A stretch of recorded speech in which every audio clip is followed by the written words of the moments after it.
ฮัลโหลสบายดีทุกคนวันนี้ก็มาพบกับอยากบอกวีทอกวีโนอีกเช่นเคยซึ่งวันนี้ก็จะยก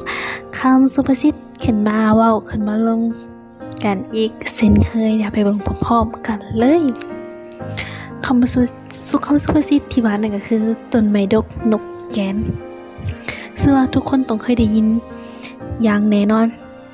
ซึ่งคำสุภาษิตนี้จะเว้าถึงการมีน้ำใจเอื้อเฟื้อเผื่อแผ่ช่วยเหลือหมู่เพื่อนหรือบุคคลที่อยู่ข้างซึ่งบุคคลแบบนี้จะเป็นที่มักเป็นที่ฮักแพงของบุคคลอื่นๆที่ว่าอยู่อ้อมข้างอย่างแน่นอนซึ่งคำสุภาษิตนี้ก็เป็นคำสุภาษิตที่ถูกต้องเป็นอย่างแน่นอนอยู่แล้วว่าคนที่มีน้ำใจช่วยเหลือผู้อื่นนี่แม่นไผๆก็ต้องฮักแพงทนุถนอมแม่นบ่เรื่องของตัวแอดเองแอดก็มักอยู่ไกลกับคนที่ว่ามักช่วยเหลือผู้อื่นซึ่งมันก็เป็นคำสุภาษิตที่ว่าเขาเจ้าเอา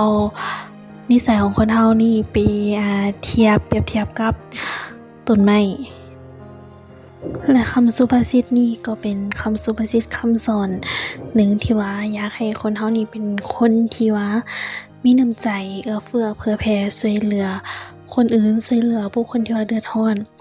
และในการช่วยเหลือสิ่งที่สำคัญเฮาก็ต้องเบิ่งว่าเขาเจ้าต้องการความช่วยเหลือจากเฮาหรือบ่เพราะว่าถ้าเฮาช่วยเหลือคนที่